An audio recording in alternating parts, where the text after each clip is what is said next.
بسم الله الرحمن الرحيم.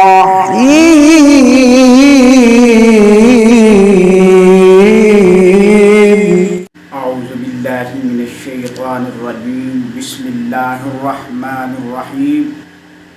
الحمد لله رب العالمين والصلاة والسلام على رسوله الكريم. أما بعد فأعوذ بالله من الشيطان الرجيم. بسم الله الرحمن الرحيم.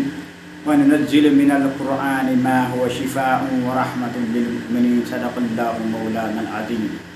معزز سامعین کرام و ناظرین کرام، السلام علیکم ورحمۃ اللہ وبرکاتہ. ہیلو گائز، کیسے ہیں آپ؟ میں امید کرتا ہوں آپ سب خیریت سے ہوں گے. آج میں بڑے اہم ٹاپک پہ گفتگو کرنے والا ہوں.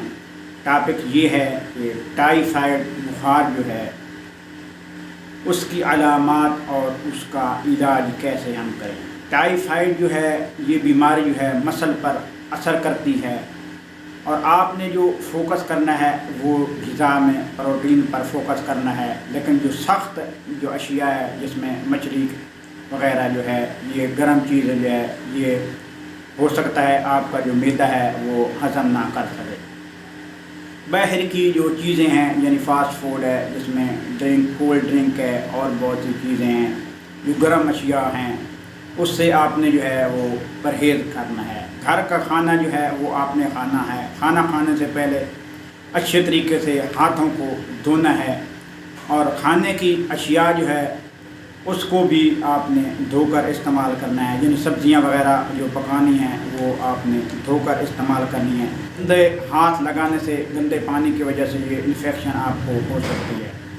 اس کی علامات یہ ہے کہ الٹی متلی یعنی پیٹ میں درد جو ہے یہ بھی ہو سکتا ہے، اور آپ کی آنتیں جو ہے یہ بھی متاثر ہو سکتی ہیں. کچھ لوگ جو ہے عام طور پر بعض اوقات جو بندے کو فیور ہوتا ہے یعنی بخار ہوتا ہے تو وہ ٹیسٹ کرانا شروع کر دیتا ہے، یا وہ بہت سی ملٹیپل ادویات استعمال کرتا ہے کہ شاید مجھے جو ہے یہ ٹائیفائڈ جو ہے یہ بخار ہو گیا ہے. تو آپ جو ہے ٹائیفائڈ بخار کے لیے جو ہے میں آپ کو وظیفہ بتانے جا رہا ہوں. وظیفہ یہ ہے سورۃ الانبیاء کی آیات نمبر 69. قلنا یا نار کونی بردم و سلامہ. یہ آپ نے جو ہے 21 مرتبہ اول آخر 11 مرتبہ درود شریف پڑھ کر مریض کے اوپر دم کرنا ہے. انشاءاللہ شفا ہوگی. آگے آئیے میں آپ کو وظیفہ بتاتا ہوں. پلیز ویڈیو جو ہے اس کو آپ نے پورا دیکھنا ہے. اور نسخہ کون سا استعمال کرنا ہے؟ ٹائیفائڈ بخار میں آپ نے خمیرہ مروارید جو ایک مجون ہوتی ہے وہ آپ نے لے لینی ہے. اس کو صبح و شام آپ نے استعمال کرنا ہے. انشاءاللہ العزیز جو بھی جتنا بھی پرانا ٹائیفائڈ بخار ہے وہ انشاءاللہ العزیز جو ہے وہ آہستہ آہستہ جو ہے وہ چلا جائے گا. اس کے علاوہ میں آپ کو نسخہ بتانے جا رہا ہوں.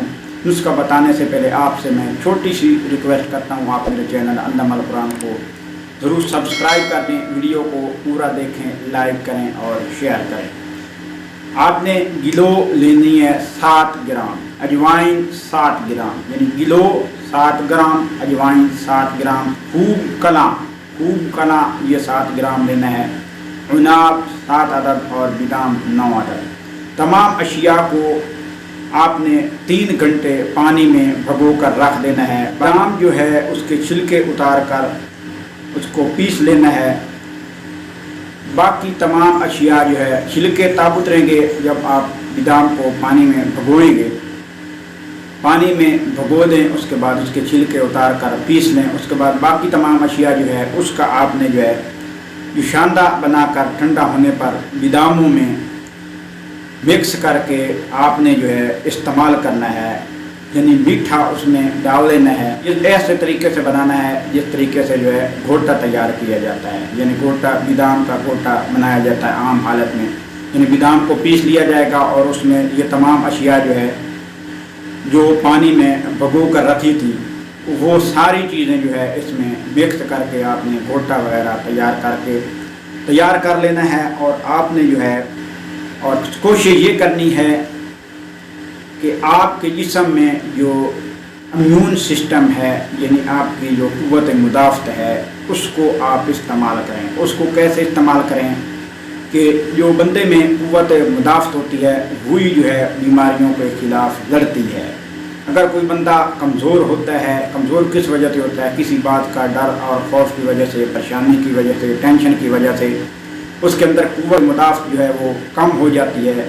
تو اپنے اندر قوت مدافعت پیدا کریں بیماریوں کے خلاف لڑنے کے لیے۔ اپنے اندر جو ہے اپنا امیون سسٹم اس کو جو ہے طاقتور بنائیں، انشاءاللہ العزیز کوئی بیماری آپ پر حملہ آور نہیں ہوگی۔ نیکسٹ ویڈیو میں پھر حاضر ہوں گے۔